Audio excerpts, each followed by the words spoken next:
Nobody paid attention to the small figure walking through the crowded promenade of Crescent 7 Station.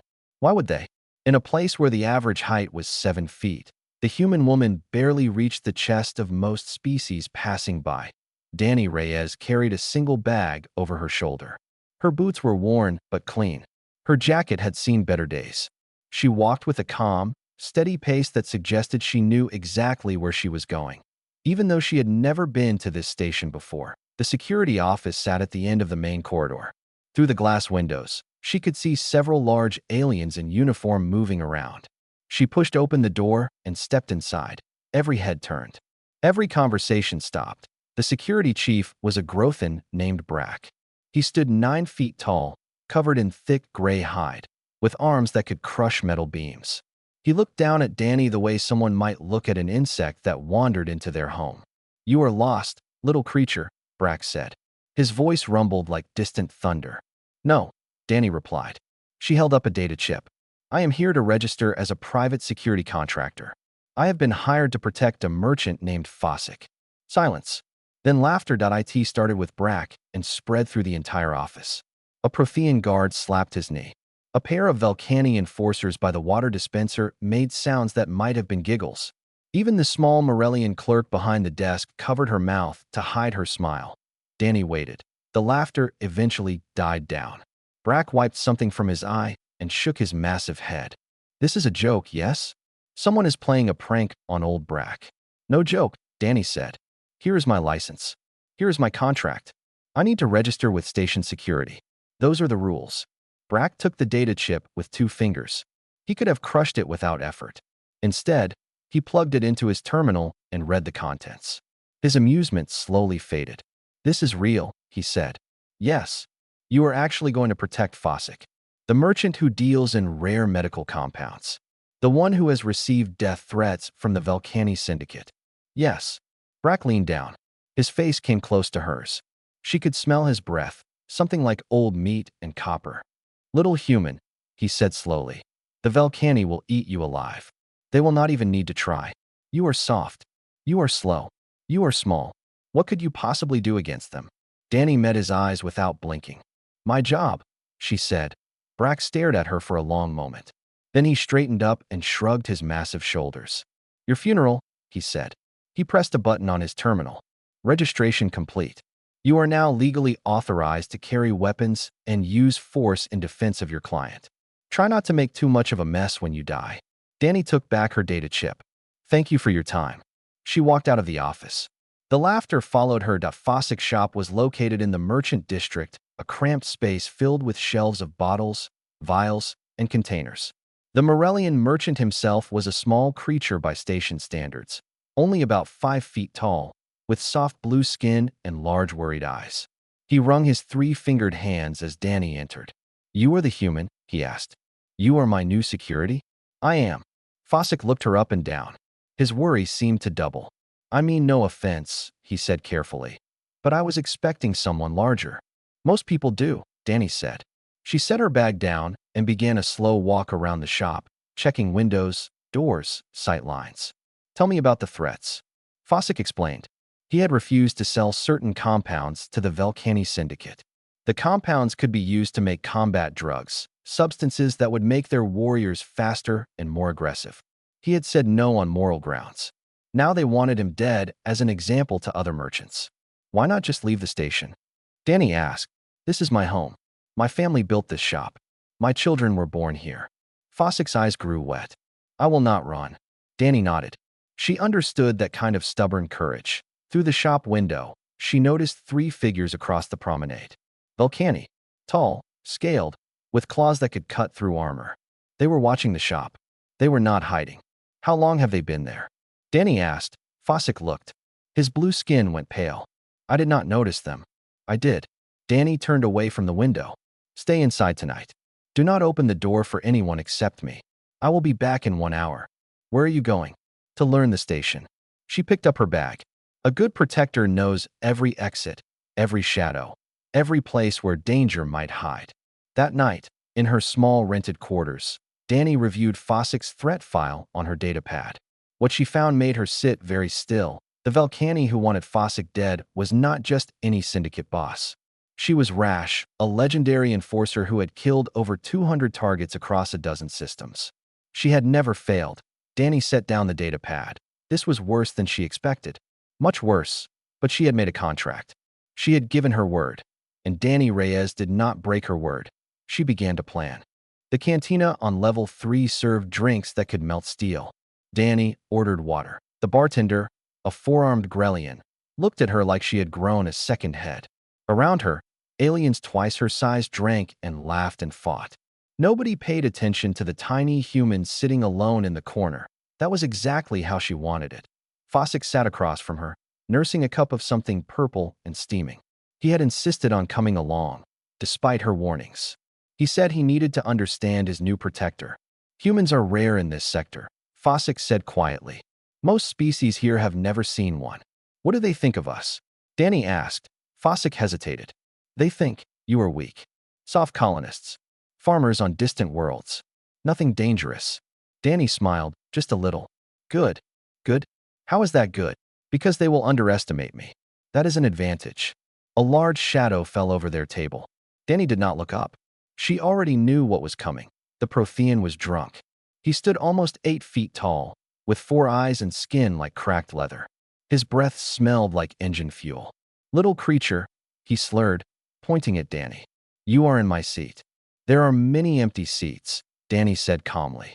But I want this one. He reached down and shoved her shoulder, trying to push her off the bench. Move, hairless kit. Danny steadied herself. She did not react. She simply looked up at him with patient eyes.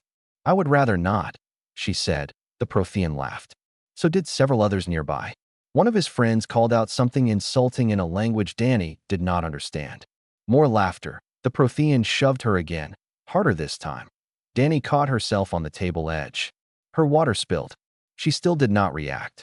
Come on, little thing, the Prothean mocked. Fight back. Show us what humans can do. Fossick was trembling. Please, he whispered to Danny. Just move.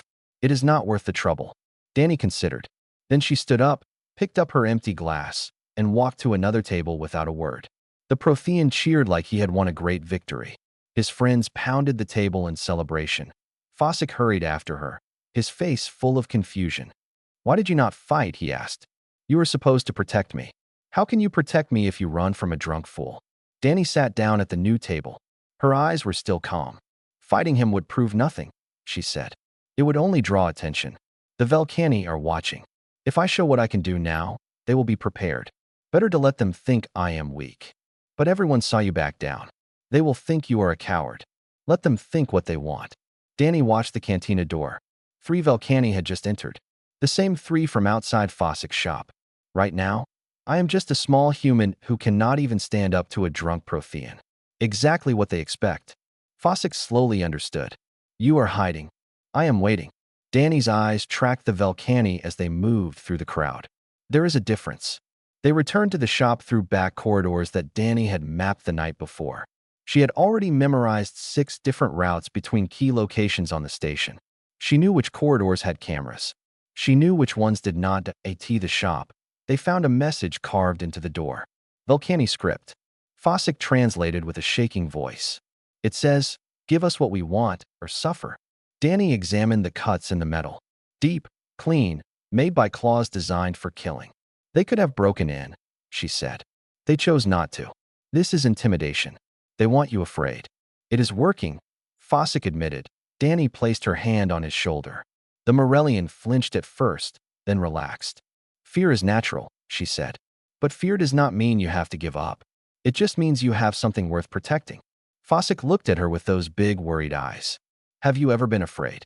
Danny thought about the wars she had seen, the bodies she had carried, the friends she had lost.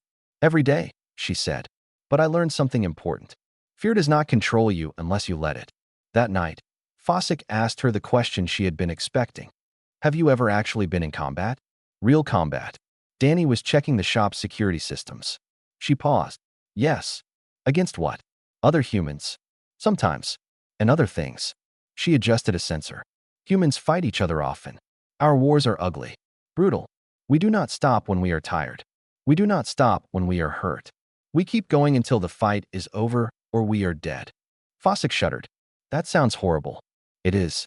Danny finished her work and turned to face him. But it also means we know how to survive. How to protect. How to. An explosion shook the station. The lights flickered. Alarms began to wail. Through the shop window, Danny could see smoke rising from the market district 3 levels down. What is happening? Fossick cried. Danny grabbed her weapon from her bag. Her whole body changed. The comm protector was gone. In her place stood something harder, sharper, more dangerous. They are making their move, she said. Stay close to me. She moved toward the door. The real fight was about to begin. Smoke filled the corridor. People screamed and ran in every direction. The explosion had come from a food stall in the market district, but Danny knew it was not the real attack, that it was a distraction. This way, she said, grabbing Fossick's arm and pulling him away from the crowds. They want chaos. They want us to panic and run into their trap. How do you know? Fossick gasped, struggling to keep up. Because that is what I would do.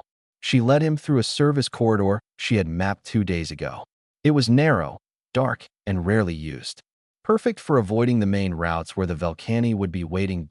Or so she thought. They turned a corner and stopped. Two Velcani enforcers blocked the path. Both stood over 7 feet tall.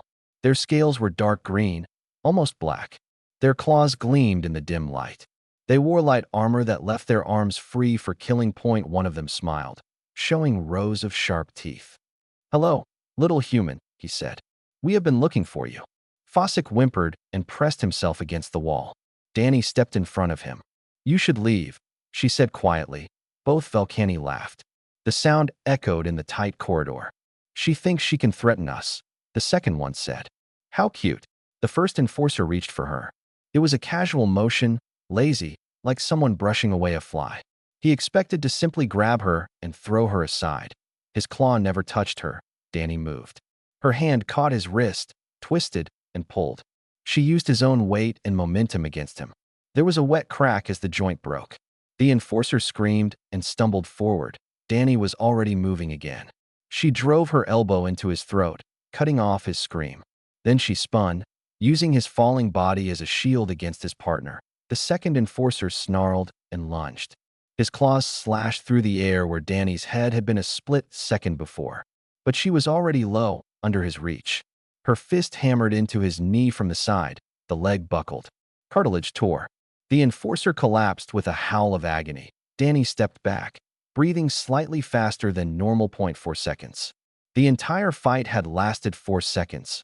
Both enforcers lay on the ground. One clutched his broken wrist. The other held his destroyed knee. Neither would be standing anytime soon. Fossick stared at her with wide eyes. His mouth hung open. No words came out. We need to move, Danny said. She grabbed his arm again. There will be more. They ran. Behind them, one of the enforcers managed to activate his communication device.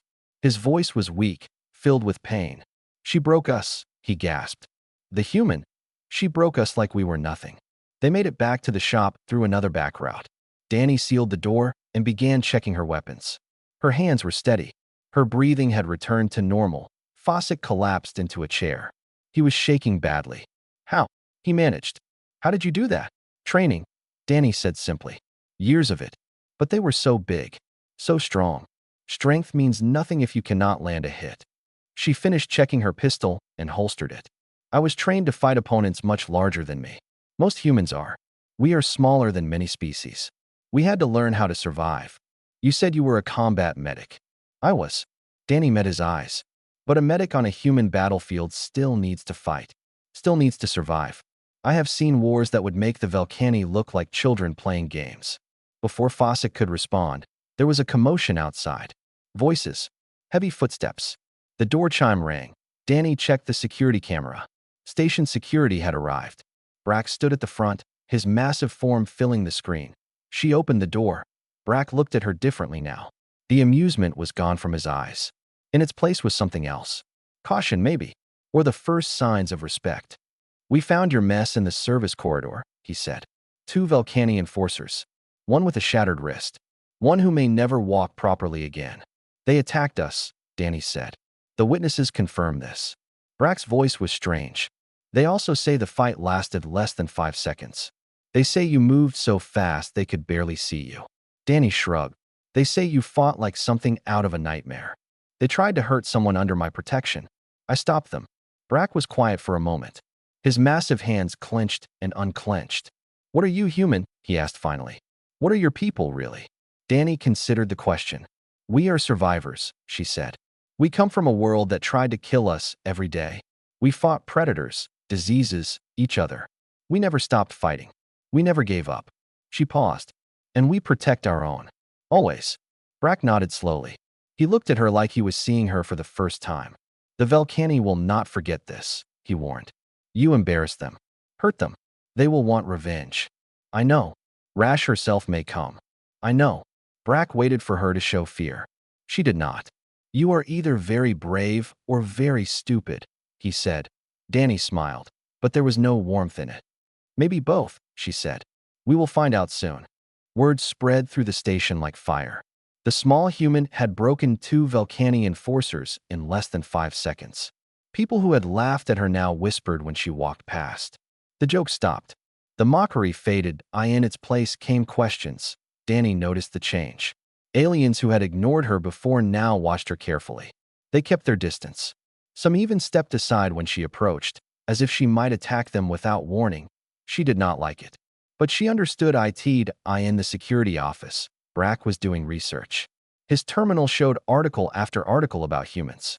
His expression grew darker with each one. Persistence predators, one article explained. Humans evolved to chase prey until it collapsed from exhaustion. They did not need to be faster. They just needed to keep going. Endurance beyond reason, another article stated.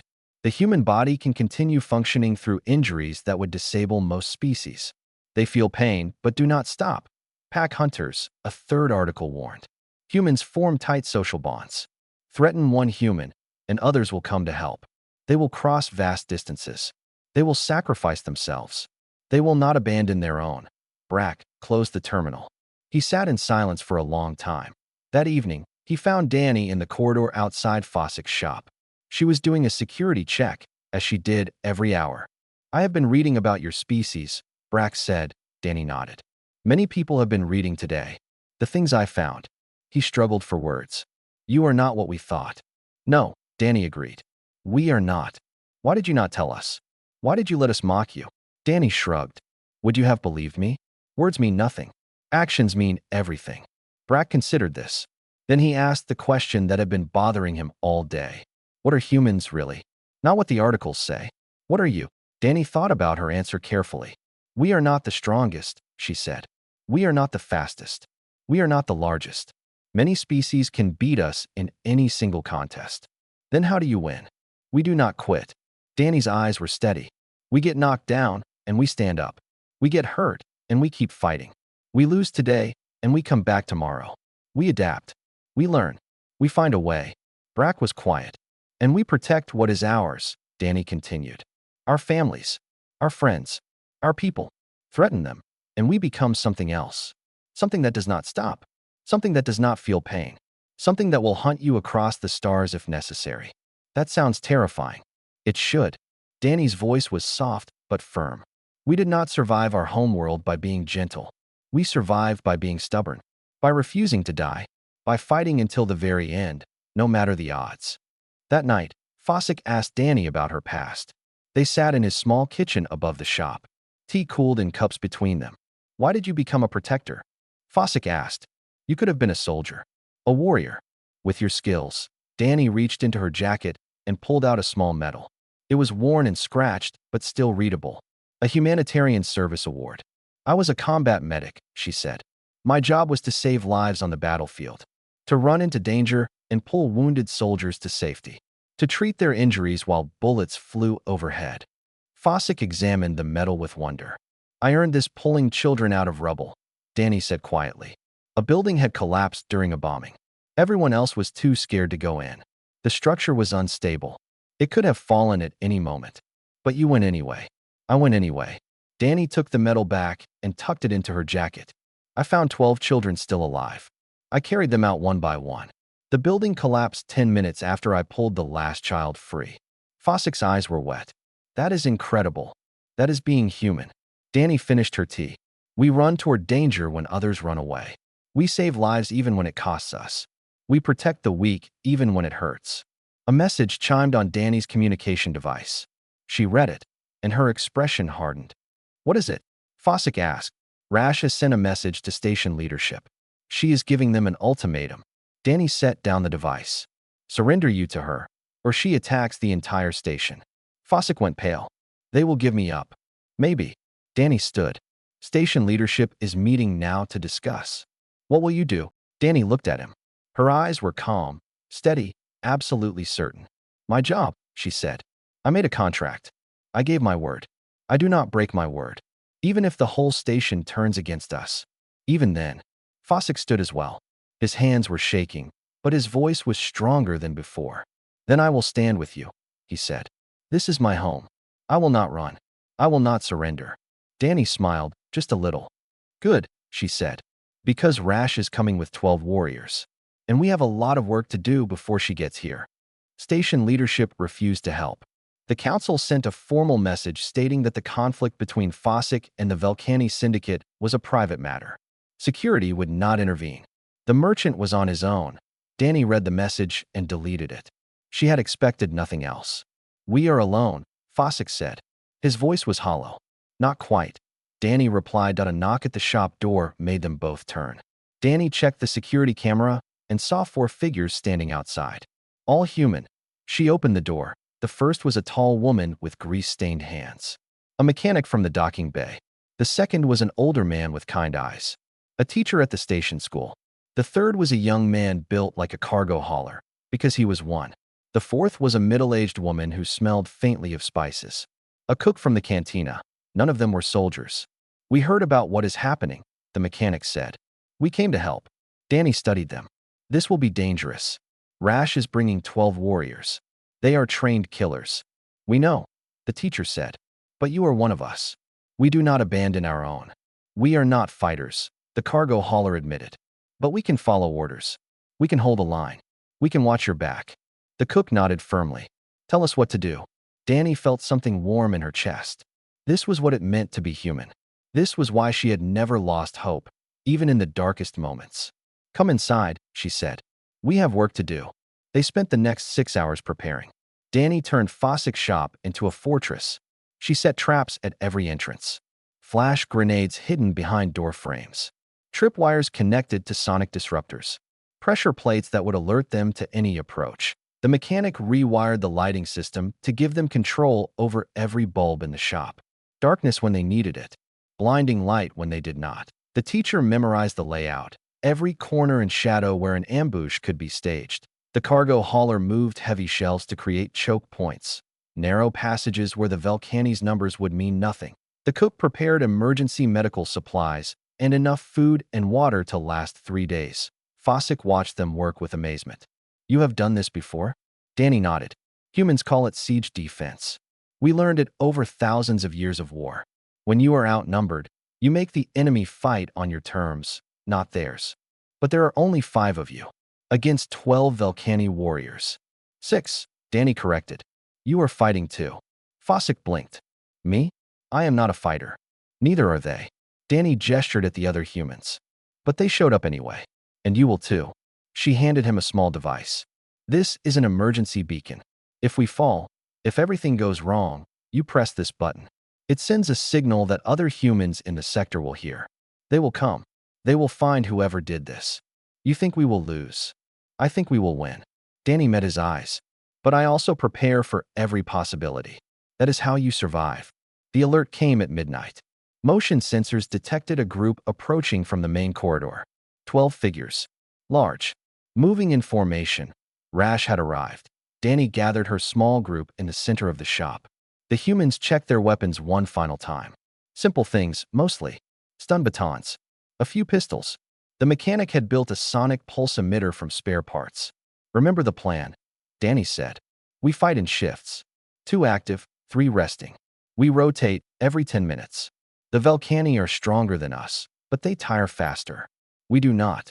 What if they break through? The cook asked. Then we fall back to the second position. Then the third. We make them pay for every inch. The cargo hauler gripped his stun baton. And if they get to the final position? Danny smiled grimly. Then we show them why humans are the most dangerous species in the galaxy. The first explosion shook the building. The Velcani had breached the outer door. Through the security cameras, Danny saw them pour inside. 12 warriors in full combat gear, claws extended, teeth bared. The first 3 hit her traps immediately. Flash grenades exploded in their faces. They staggered, blinded. The tripwire caught the 4th, and the sonic disruptor screamed to life, sending him crashing into his companions. Danny moved. She flowed through the darkness like water, striking from shadows. A throat strike here. A knee joint there. She did not try to kill them. She just hurt them, slowed them down, made them cautious. The other humans fought too. The mechanic's sonic emitter dropped 2 warriors. The cargo hauler held a corridor by himself for 3 full minutes, his stunned baton cracking against scales again and again. The battle lasted 47 minutes. The Velcani had never faced anything like it. They were bred for quick, decisive combat. Kill fast, win fast. But these humans would not die. They took wounds and kept fighting. They fell back, regrouped, attacked again. They rotated their fighters to preserve energy while the Velcani grew exhausted. Finally, after nearly an hour of brutal fighting, only Rash and 3 of her warriors remained standing. Danny stood in the center of the room, bloodied but upright. The other humans were wounded, exhausted, but alive. Rash stared at Danny with something like fear in her eyes. "What are you?" she demanded. Danny raised her fists. "I am the one who will not stop," she said. "Now let us finish this." Rash ordered her 3 remaining warriors to deal with the other humans.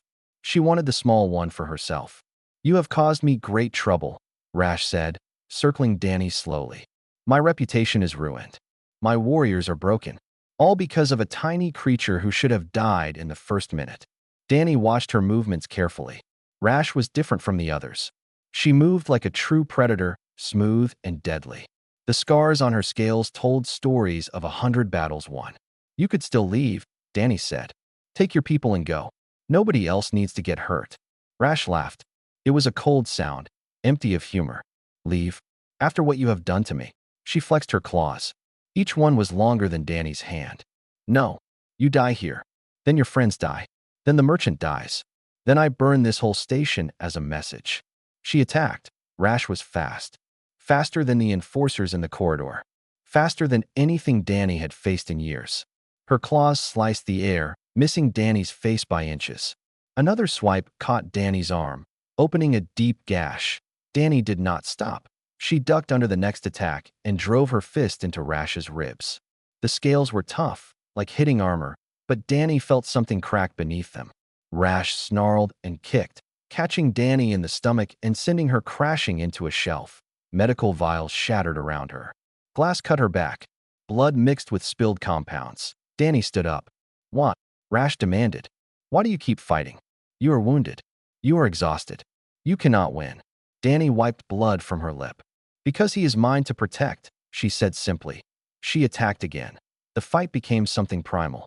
2 predators locked in combat, neither willing to yield. Rash had strength and reach. Danny had speed and endurance. They traded blows that would have killed lesser beings. Danny took a claw across her shoulder. She broke 2 of Rash's fingers. Rash slammed her against the wall. Danny headbutted her, cracking one of her eye ridges. Blood covered both of them. The floor was slick with IT.I in the background. Danny could hear the other humans still fighting. The cargo hauler had gone down, but was being dragged to safety by the cook. The mechanic and teacher fought back to back, somehow holding the 3 warriors at bay. Rash pinned Danny against a counter, one claw at her throat.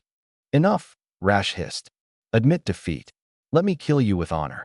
Danny looked into her eyes. "Humans do not admit defeat," she whispered. "We just take longer to win." Her hand found a broken vial on the counter. She did not know what was in it. She did not care. She smashed it into Rash's face. The Velcani screamed as the compound burned her eyes. Her grip loosened.